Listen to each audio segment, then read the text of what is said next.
आदरणीय परीक्षक, गुरुजन वर्ग आणि माझ्या प्रिय मित्रमैत्रिणींनो, मी इंग्रजा प्रवीण नायकोडे इयत्ता पहिली मध्ये शिकत आहे.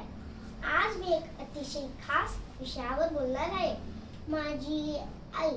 मित्रांनो, ह्या जगात असं एकच व्यक्ती आहे जी आपल्यावर निस्वार्थपणे प्रेम करते, आपल्या दुःखात रडते, आपल्या आनंदात हसते आणि आपल्यासाठी सगळं काय त्याग करते.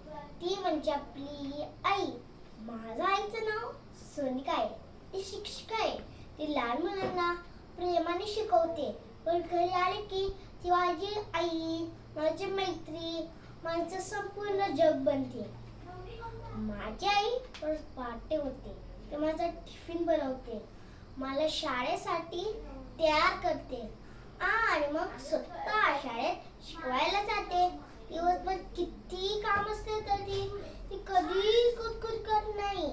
संध्याकाळी ती नेहमी विचारते, इंग्रिडा, आजचा दिवस कसं गेलं बाळा? आणि ते एक वाक्यात सगळं ठिकाणाही संपतो. देवाला नाही पाहिलं कधी, पण आई दिसतोच देवखरा.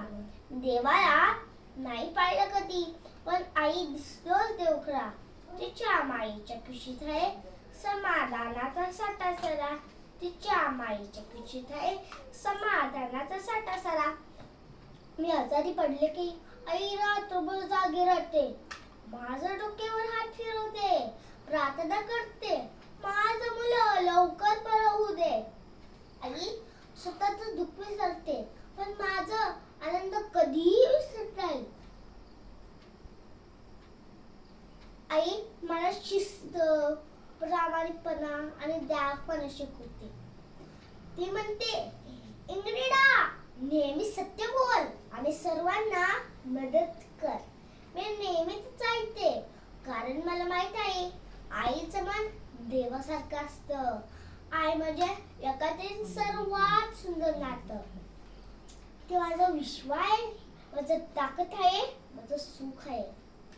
आता मी माझ्या भाषणाची शेवट एका सुंदर कवितेने करते.